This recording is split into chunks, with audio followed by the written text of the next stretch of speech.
Hello everyone, welcome back in geography NCERT series. और इस lecture में हम NCERT class sixth geography chapter number 2 latitudes and longitudes को discuss करेंगे। इस चैप्टर में जो टॉपिक्स हम डिस्कस करेंगे वो टॉपिक्स हैं equator, longitudes and latitudes, heat zone of the earth and last standard time zone. All right, तो इन सब टॉपिक्स को हम इस लेक्चर में डिस्कस करेंगे। इस कोर्स में हर चैप्टर को शुरू करने से पहले हम उस चैप्टर की वोकैबुलरी देखते हैं।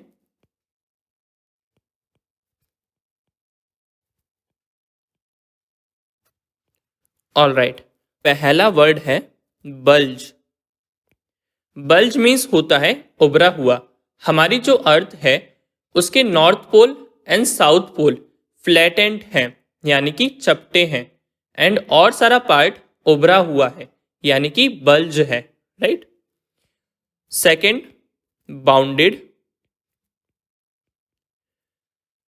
हमारे अर्थ पर कुछ इमेजनरी लाइंस बाउंड किए गए हैं, latitudes, longitudes and Tropic of Cancer, Tropic of Capricorn. So in this way we can use the word bounded. Right. Next word है मॉडरेट। मॉडरेट मीन्स होता है सीमित। इस वर्ड को ज्यादातर आपने टेम्परेचर के साथ सुना होगा। राइट। सो जैसे मॉडरेट टेम्परेचर, तो ना ही ज्यादा और ना ही ज्यादा कम, मॉडरेट सीमित। राइट। नेक्स्ट वर्ड है स्लैंटिंग। स्लैंटिंग मीन्स तिरछा। सन की जो रेज है हमारे अर्थ के नॉर्थ पोल और साउथ पोल पर तिरछी पड़ रही हैं। राइट। तो स्लैंटिंग रेज पड़ रही हैं नॉर्थ और साउथ पोल पे। राइट। नेक्स्ट वर्ड है ग्रिड। ग्रिड मीन्स होता है रेखा। एंड लास्ट वर्ड है रेकॉन्ड। रेकॉन्ड मीन्स होता है जाल। मीन्स लैटिट्यूड्स और लॉन्गिट्यूड्स लाइन का पूरा जाल बना हुआ है, उसको हम रेकॉन्ड बोल रहे हैं। राइट। ओके, सो अब हम आते हैं अपने मेन टॉपिक पर। और इस लेक्चर में जो भी चीज हम पढ़ रहे हैं उसका उद्देश्य सिर्फ इतना है कि हम अपने अर्थ पर कोई भी स्पेसिफिक जगह के बारे में कैसे पता कर सकते हैं। स्पेसिफिक जगह को पता करने के लिए हमने कुछ इमेजनरी लाइंस बनाई हुई हैं, और जब वो इमेजनरी लाइंस एक दूसरे से इंटरसेक्ट करती हैं उस जगह पर हम कोई भी स्पेसिफिक प्लेस को डिटरमाइन कर सकते हैं। Like this is a longitude line, this is a latitude, and जहां पर ये इंटरसेक्ट कर रही हैं वहां पर हम कोई भी स्पेसिफिक प्लेस को डिटरमाइन कर सकते हैं। इसी की हेल्प से नेविगेशंस वगैरह और एविएशन सेक्टर, ये सभी लोग इन्हीं की हेल्प से डायरेक्शंस के बारे में पता करते हैं और किसी भी स्पेसिफिक प्लेस के बारे में पता करते हैं। राइट। तो हमारे अर्थ का जो शेप है वो जियोइड शेप है, ये हमने पिछले लेक्चर में भी पढ़ा था। तो एक इमेजिनरी लाइन है जिसने हमारे अर्थ को दो इक्वल पार्ट्स में डिवाइड किया हुआ है, उसका नाम है equator. This is a equator.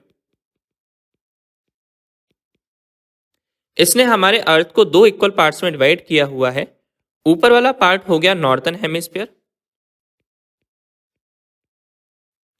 And नीचे वाला पार्ट हो गया southern hemisphere.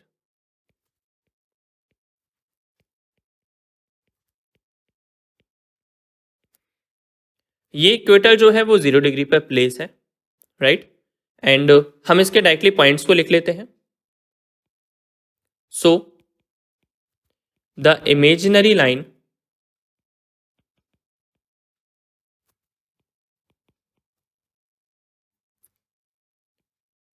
running on the globe divides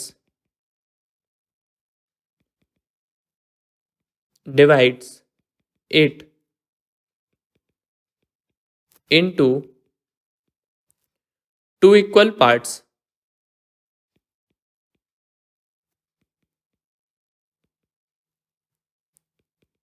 is known as equator, right, and equator placed है 0 डिग्री पर, right. So we can write this point also that equator represents the 0 degree latitude,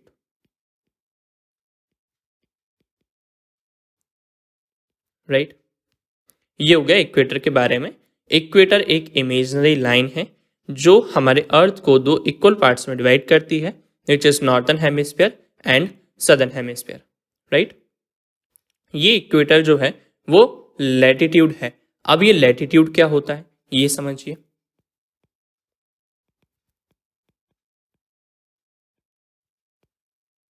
so latitudes और equator, इस ये भी equator जो है वो latitude ही है, उसको हमने इक्वेटर नाम दे दिया क्योंकि वो बीच में है, राइट. सो ये जो लाइन है it is just a imaginary line, ये कुछ भी नहीं है, जस्ट एक इमेजनरी लाइन है जो हमने बनाई है, ह्यूमन द्वारा बनाई गई है सारी चीजों को समझने के लिए, किसी प्लेस को समझने के लिए, राइट. किसी स्पेसिफिक प्लेस के बारे में जानने के लिए हम लोगों ने कुछ लाइंस बाउंड की हुई है, राइट. सो उसमें से एक लाइन है, मतलब हॉरिजेंटली लाइंस हैं, उन हॉरिजेंटली लाइंस को हम लैटिट्यूड्स बोलते हैं, राइट. सो एक line equator, this is also horizontally line, right, जो अर्थ को दो इक्वल पार्ट्स में डिवाइड कर रही है. उसके बाद एक और लाइन है which is a tropic of cancer. उसके बाद एक और लाइन है which is a Arctic circle. ये हम मेजर लाइन बता रहा हूं, ठीक है. ये लाइंस तो बहुत सारी हैं बट मैं मेजर लाइंस को बता रहा हूं, राइट. अगर हम सदर्न हेमिस्फीयर में देखें तो ट्रॉपिक ऑफ कैप्रिकॉन, और इसके बाद सदर्न हेमिस्फीयर में लास्ट है आर्कटिक सर्कल, राइट. इसको हम लिख लेते हैं डायरेक्टली.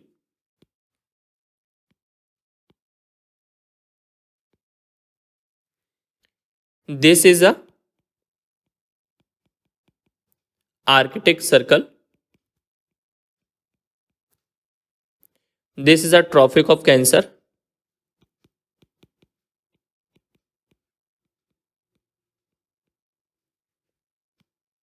रेड लेना चाहिए कलर,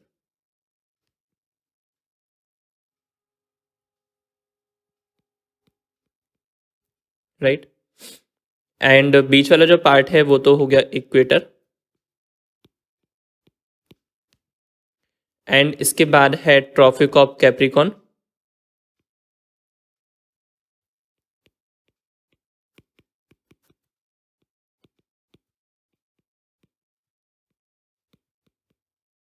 और इससे नीचे वाला पार्ट हो गया Arctic, sorry Antarctic circle,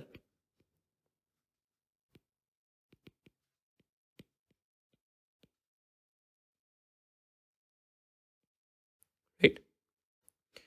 Antarctic circle जो है वो 66.5 डिग्री पर लोकेटेड है. देखो, नॉर्थ पोल और साउथ पोल जो होते हैं वो 90 डिग्री के होते हैं. ये साउथ पोल है जो कि 90 डिग्री का है, 90 डिग्री पर लोकेटेड है, और ये नॉर्थ पोल है जो कि 90 डिग्री पर लोकेटेड है, राइट. और जो इक्वेटर है वो 0 डिग्री पर लोकेटेड है.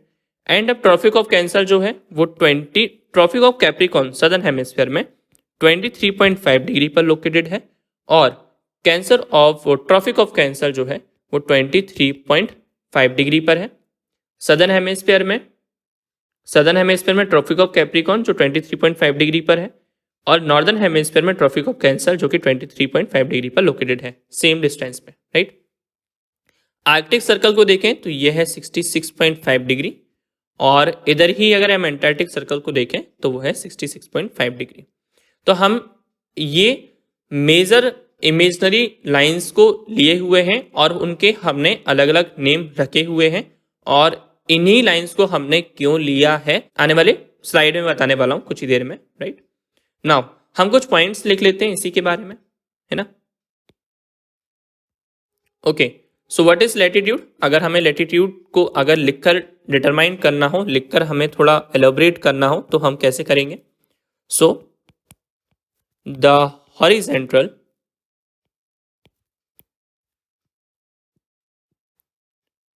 Horizontal imaginary line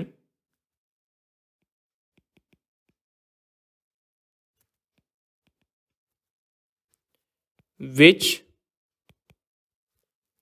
is angular distance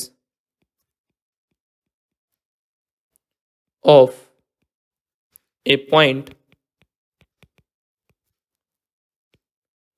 on the earth's surface is called latitude, right. And ये जो लैटिट्यूड्स मैंने तुम्हें बताए हैं ये मेजर लैटिट्यूड्स हैं। हमने और भी बहुत सारे लैटिट्यूड्स ड्रॉ किए हुए हैं जो कि हर एक लैटिट्यूड 111 डिस्टेंस के बाद है।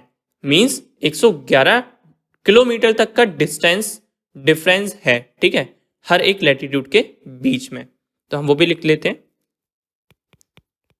All parallel circle from the equator up to the pole are called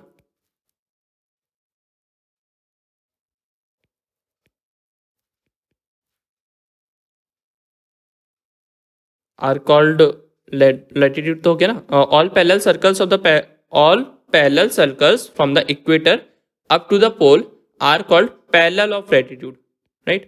इसको हम बोलेंगे parallel of latitude।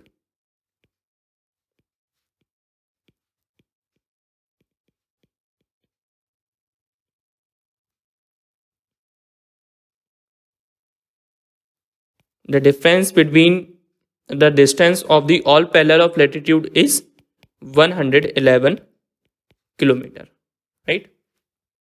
तो ये हमने लैटिट्यूड के बारे में लिख लिया। नाउ अब हम समझते हैं heat zone of the earth. क्या समझ रहे हैं हम? Heat zone of the earth, right. Okay, so इस इमेज को देखकर आपको बहुत कुछ पता ऑलरेडी चल रहा होगा, बट मैं आपको और बता देता हूं कि ये है हमारा सन। सन की जो रेज है वो हमारे अर्थ पर पड़ती है। हमारी जो अर्थ है वो 23.5 डिग्री झुकी हुई है अर्थ की साइड, नॉर्थ पोल से, राइट। अब अर्थ सन की जो रेज है वो अर्थ पर सभी जगह सेम नहीं पड़ती है, राइट। ये जो इक्वेटर वाला पार्ट जो है, इतना जो पार्ट जो है, इतने पार्ट पर सन की रेज सबसे ज्यादा पड़ती है। उसके बाद इतने वाले पार्ट में, ट्रॉपिक ऑफ कैंसर वाले पार्ट में सन की जो रेज है वो कम हो जाती हैं एज कंपेरिजन टू इक्वेटर वाले पार्ट से, राइट। एंड अगर आर्कटिक और एंटार्क्टिक सर्कल की बात करें तो वहां तक तो सन की रोशनी जो है वो ज्यादा पहुंच ही नहीं पाती है, स्लैटरिंग हो जाती है सारी रेज, तो यहां पर बहुत ज्यादा ठंड पड़ती है। सो ट्रॉपिक ऑफ कैंसर से लेकर ट्रॉपिक ऑफ कैप्रिकॉर्न तक के बीच का जो पार्ट है यहाँ पर सबसे ज्यादा सन की रेस पड़ती है। आर्कटिक सर्कल से लेकर ट्रॉपिक ऑफ कैंसर तक के बीच का जो वाला पार्ट है यहाँ पर थोड़ी कम रेज आती हैं सन की। और यही चीज अगर हम सदर्न हेमिस्फीयर में देखें तो इक्वेटर से ट्रॉपिक ऑफ कैप्रिकॉर्न से लेके एंटार्क्टिक सर्कल तक का बीच का जो पार्ट है वहां पर थोड़ी कम रेज आती हैं सन की। और आर्कटिक सर्कल से लेके 90 डिग्री तक की जो एरिया है नॉर्थन हेमिस्फीयर में, एंड एंटार्क्टिक सर्कल से लेके 90 डिग्री तक का मतलब साउथ पोल तक का जो डिस्टेंस है, यहां पर सन की जो रेस है वो पहुंच ही नहीं पाती है, राइट। दैट्स वाई यहां पे बहुत ज्यादा ठंड होती है, राइट। ओके, सो हमने ना इन पार्ट्स के नेम दिए हुए हैं। क्या किया हुआ है? हमने इन पार्ट्स के थोड़े नेम दिए हुए हैं। यह है सन की जो रेज हैं सबसे ज्यादा इस वाले पार्ट पे पड़ रही है, ट्रॉपिक ऑफ कैंसर से लेके ट्रॉपिक ऑफ कैप्रिकॉर्न तक के बीच में पड़ रही है सन की रेज सबसे ज्यादा। तो इस पार्ट को हम बोलते हैं टॉरिड जोन। क्या बोलते हैं? Torrid zone, right. सो हम डायरेक्टली पॉइंट को लिखते हैं, right. So the mid day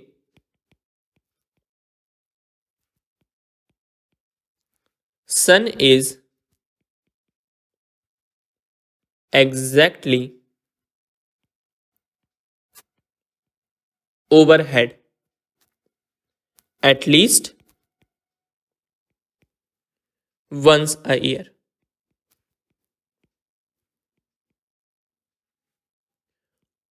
On all latitudes. In between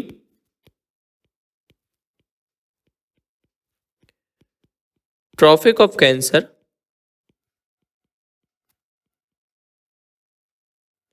and Tropic of Capricorn, right? Therefore, this area receives the maximum heat, right? And it is called as the torrid zone. तो ये वाला point भी लिख लेते हैं, यहाँ पर लिख लेते हैं. So therefore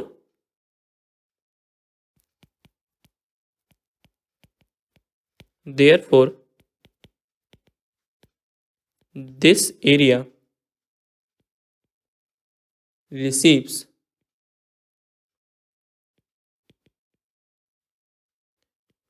the maximum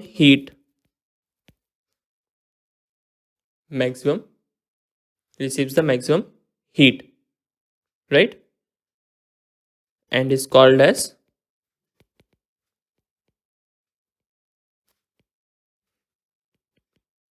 torrid zone,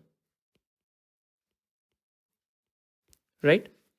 So अर्थ पर ट्रॉपिक ऑफ कैंसर से लेके ट्रॉपिक ऑफ कैप्रिकॉर्न तक के बीच में सन की जो रेज हैं वो सबसे ज़्यादा पड़ती हैं, राइट?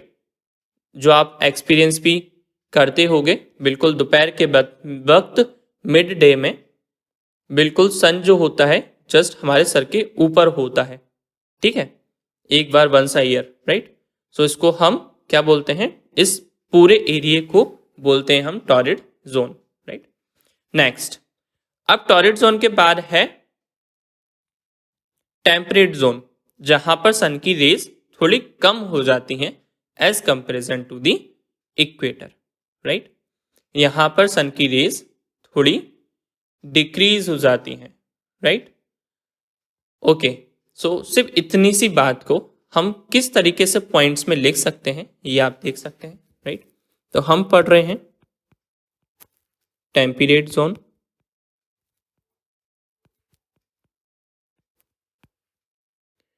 टेम्परेट जोन का पहला पॉइंट हम लिख सकते हैं the angle of the sun raise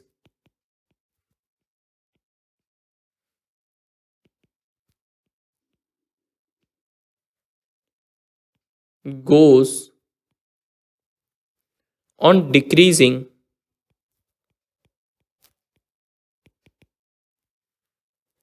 towards the pole,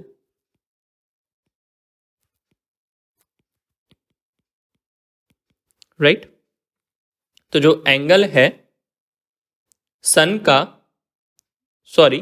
raise का वो डिक्रीज हो गया पोल्स तक जाते जाते, राइट? यहां पर आप देख सकते हैं ना, एक कर्विंग पॉइंट आ रहा है और यहां पर सबसे ज्यादा रेज पड़ रही है, फिर यहां पर थोड़ी कम हो गई, यानी कि सन की जो रेज हैं थोड़ी स्लेटिंग हो गई, राइट? सो जो रेज हैं वो कहां पे पड़ रही हैं? नॉर्थर्न हेमिस्फीयर में आर्कटिक सर्कल से लेकर ट्रॉपिक ऑफ कैंसर तक, और सदर्न हेमिस्फीयर में ट्रॉपिक ऑफ कैप्रिकॉर्न से लेके आर्कटिक सर्कल तक. सो इसका भी एक पॉइंट हम लिख सकते हैं that the area bounded by the Tropic of Cancer to Arctic circle in the northern hemisphere and the Tropic of Capricorn to Antarctic Circle in the southern hemisphere have moderate temperature. So this area have the moderate temperature. ये पूरा हम लिख सकते थे, but हम इससे इतना सा लिख लेते हैं कि this area have moderate temperature, right? And Tropic of Cancer के बारे में तो आपने सुना ही होगा, क्योंकि ट्रॉपिक ऑफ कैंसर जो है वो हमारे इंडिया से भी गुजरती हुई जा रही है, और एटलीस्ट ये इंडिया के 8 स्टेट से होते हुए जा रही है. इसको हम लिख लेते हैं क्योंकि ये एग्जाम के प्रोस्पेक्टिव से ये लाइन बहुत इंपॉर्टेंट है, राइट? और यहाँ से क्वेश्चंस आते हैं, और इतना तो हमको पता होना चाहिए. So in India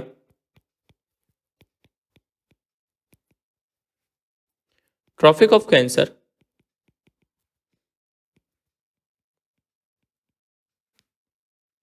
passes through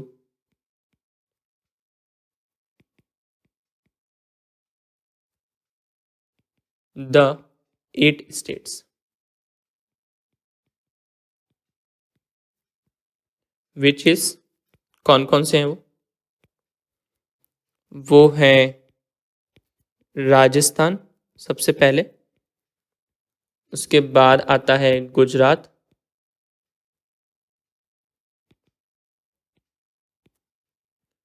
उसके बाद आता है एमपी मध्य प्रदेश, उसके बाद छत्तीसगढ़,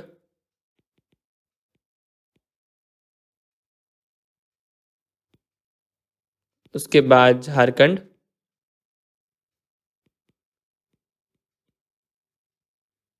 देन वेस्ट बंगाल,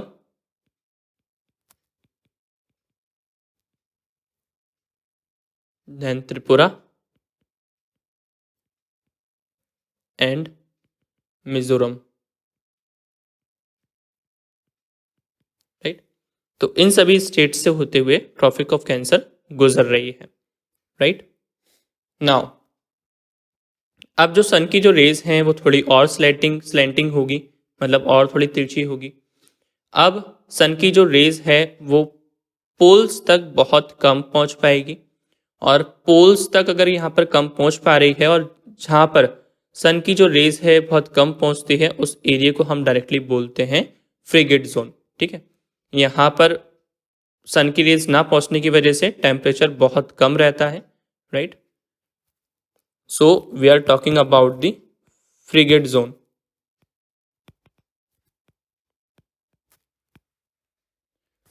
सो यहाँ पर भी हम लिख सकते हैं कि ये एरिया जो है वो कौन कौन सा है.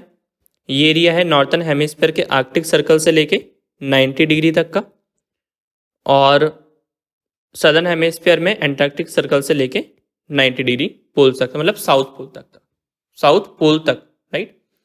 सो ये रीजन बहुत ज़्यादा कोल्ड रहता है, सन की जो रेज हैं वो यहाँ पर नहीं पहुँच पाती हैं, और ये पूरा एरिया जो रहता है वो इसको हम बोलते हैं फ्रिगेट जोन, राइट? तो इसका पॉइंट जो है हम सिंपल एक पॉइंट लिख लेते हैं, area lying between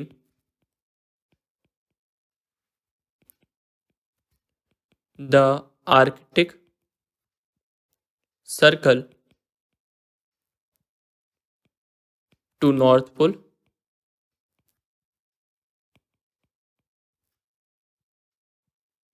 in the Northern Hemisphere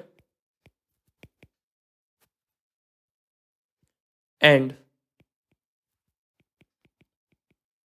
Antarctic Circle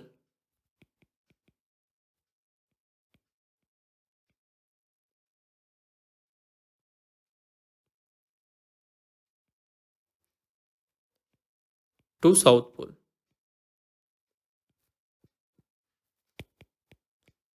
right? And we can write one more point is that in both the region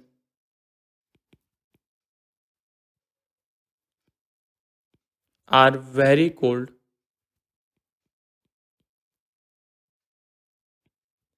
it is because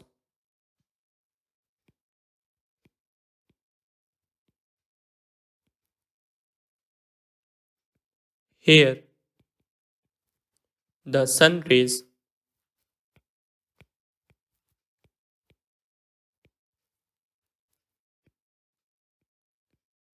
does not reach much above the horizon. These rays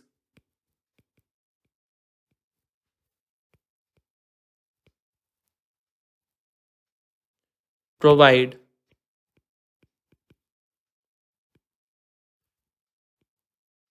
less heat.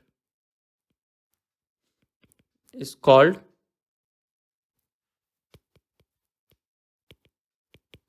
frigid zone, right. So ये points हम इस topic पे लिख सकते हैं, right. और ये सारा कुछ मैं इसलिए लिख पा रहा हूँ जिससे कि आपके माइंड में जो आपने पढ़ा हुआ है वो आप अच्छी तरीके से लिख भी सकें।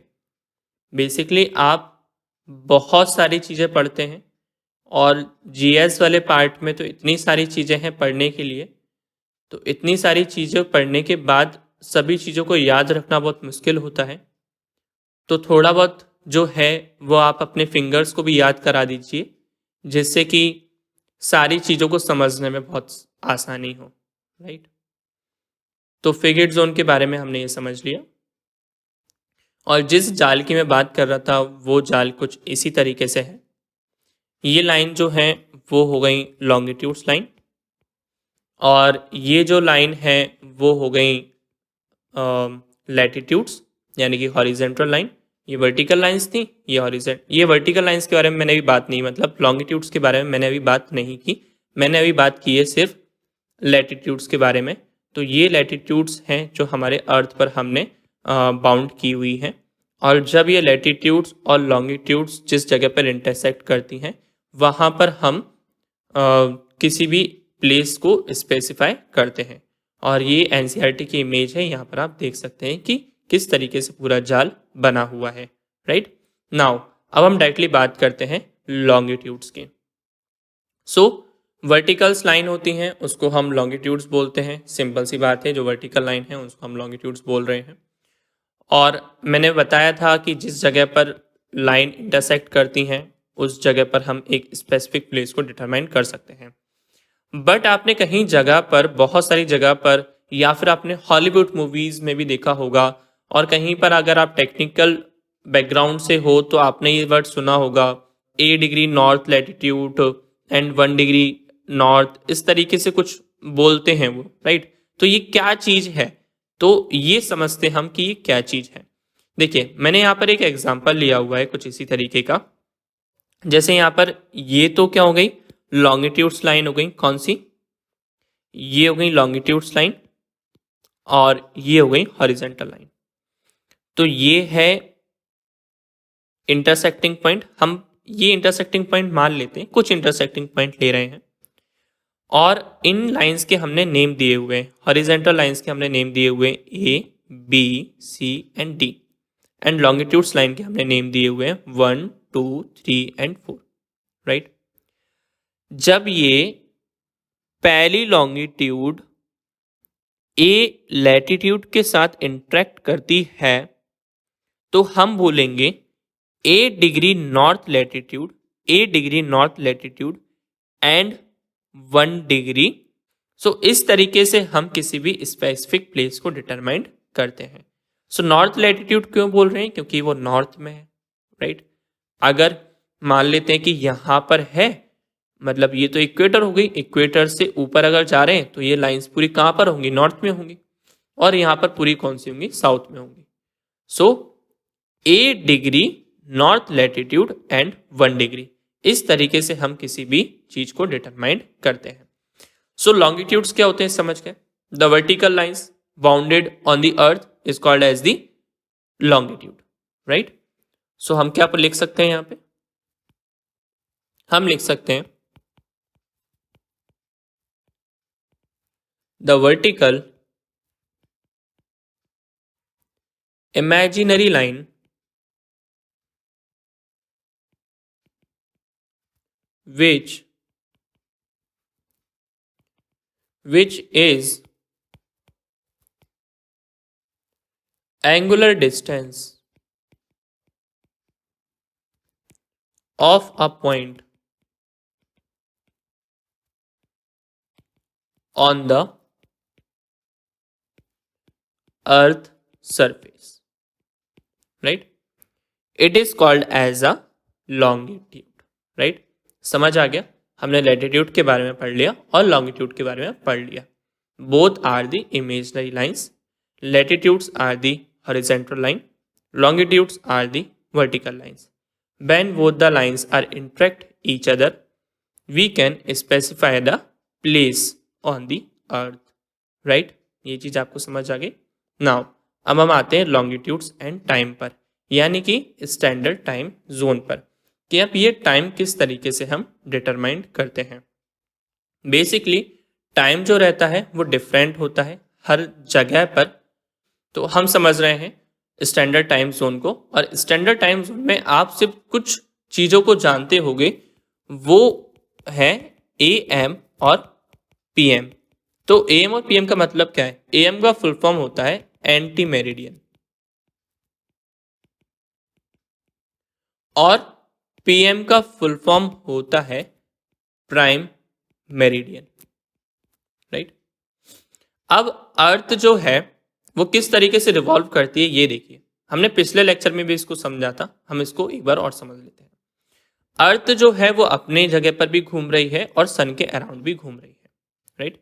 अब अर्थ को अपने ही जगह पर घूमने में 24 आवर्स लगते हैं, और सन के अराउंड घूमने में उसको 365 डेज लगते हैं, राइट?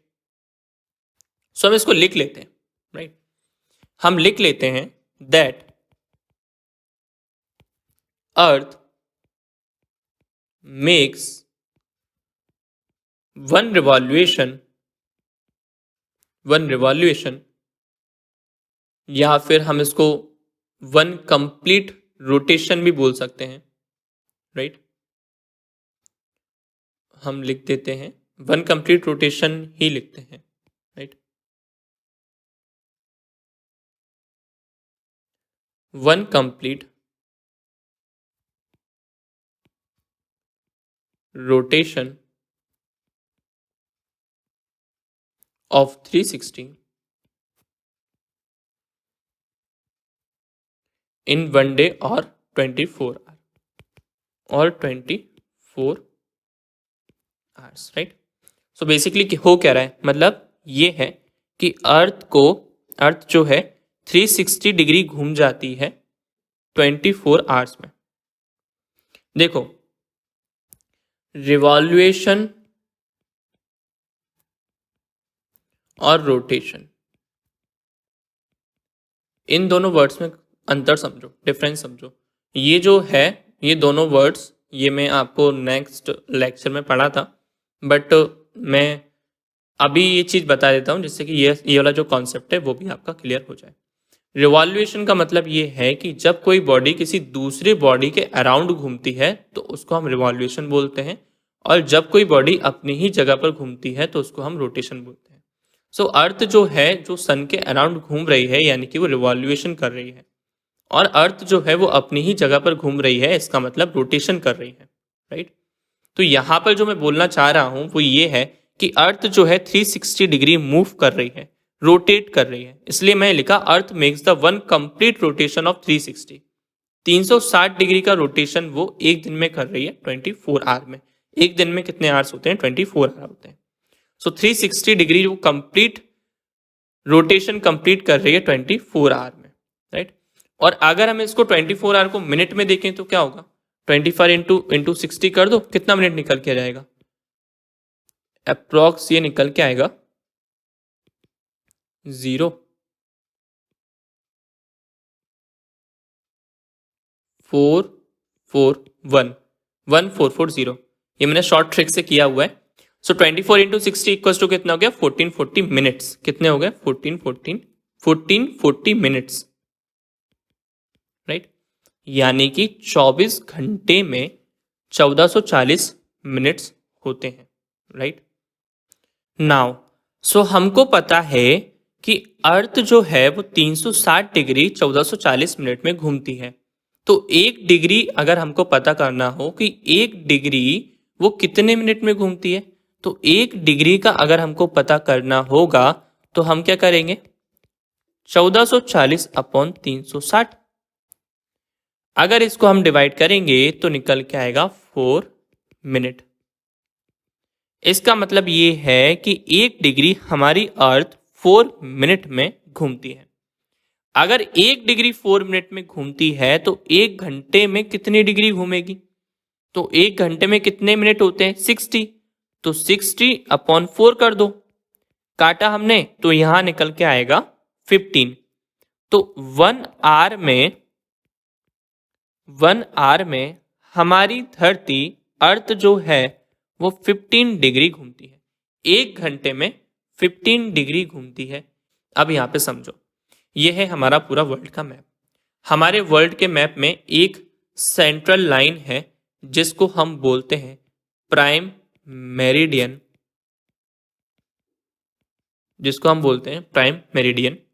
एंड ये जो लाइन है वो लंदन से होते हुए जा रही है। मींस क्या है कि सभी जगह अलग अलग टाइम था। तो क्या हुआ कि सभी लोगों ने एक मीटिंग बिठाई और मीटिंग में ये डिसाइड किया कि हम टाइम जो है यहाँ से मानेंगे। कहाँ से, जिस जगह से ये वाली इमेजनरी लाइंस गुजरते हुए जा रही है। तो इस इमेजनरी लाइंस को हम 0 डिग्री मान लेंगे और अर्थ जो है वो वेस्ट से ईस्ट घूम रही है। तो इफ अगर तुम 0 डिग्री से इस साइड जाओगे तो टाइम प्लस होगा, और अगर तुम इस साइड जाओगे तो टाइम माइनस होगा, राइट। सो अभी हमने निकाला था कि अर्थ जो है वो 1 घंटे में 15 डिग्री घूमती है। सो अर्थ जो है 0 डिग्री से अब 15 डिग्री घूम गई, यानी कि 1 घंटा हो गया। फिर 15 डिग्री घूमी, फिर 1 घंटा हो गया, यानी कि 2 घंटे हो गए। फिर 15 डिग्री घूमी, फिर कितने हो गए, 3 घंटे। फिर 15 घंटे 15 डिग्री 4 घंटे हो गए। फिर 15 डिग्री घूमी, कितने घंटे हो गए, 5 घंटे हो गए। सो हमारे भारत का जो टाइम है लंदन से 5.5 घंटे आगे चलता है। यानी कि अगर मान लो कि यहां पर लंदन में अगर मान लो कि 12 बज रहे हैं तो हमारे इंडिया में कितने बजेंगे, 5:30 बज रहे होंगे। और यही लाइन 88.5 डिग्री से मतलब ये लोकेटेड है, और यही इमेजनरी लाइन जो है वो हमारे इंडिया से गुजरती हुई जा रही है। तो जब आप वेस्ट साइड जाएंगे तो टाइम माइनस होगा, और अगर आप ईस्ट साइड जाएंगे तो टाइम प्लस होगा।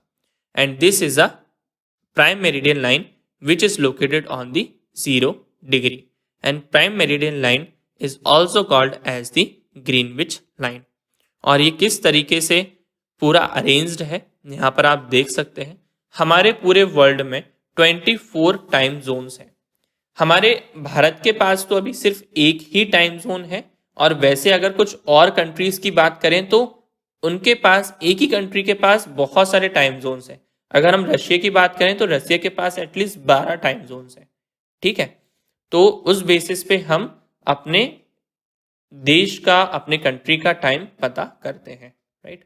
सो इंडिया जो है, इंडिया पे जैसे कि मान लो कि यहाँ पर असम और यहाँ पे गुजरात है, तो असम में सबसे पहले सूरज उग जाता है और 1 घंटे 45 मिनट बाद सूरज दिखता है गुजरात में। तो आप सोचिए कि यहाँ पर डिफरेंस कितना आ रहा है। यहाँ पर सुबह पहले हो जा रही है और यहाँ पे सुबह बाद में हो रही है।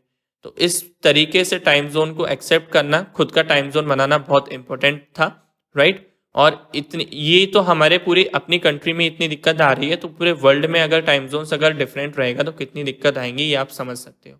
सो इसलिए हमने टाइम जोन को यहाँ पर मॉडिफाइड किया है और इस तरीके से हमने टाइम जोन को अरेंज किया है। इसको आप एक बार रीड जरूर कर लीजिएगा एनसीईआरटी में, तो आपको और थोड़ा अच्छी तरीके से समझ आ जाएगा। और जो पिक्चर्स जो सारी की सारी हैं वो मैंने इसमें इंक्लूड की हुई हैं, तो आपको पिक्चर्स की हेल्प अगर चाहिए तो वो इसमें आपको इस लेक्चर से आप ले सकते हैं, राइट। सो आई होप कि आपको पूरा लेक्चर समझ आया होगा। नेक्स्ट लेक्चर में हम सीजन्स के बारे में पढ़ेंगे, है ना। So that's it for this lecture. Thank you so much. It was lovely catching up. See you soon in next lecture.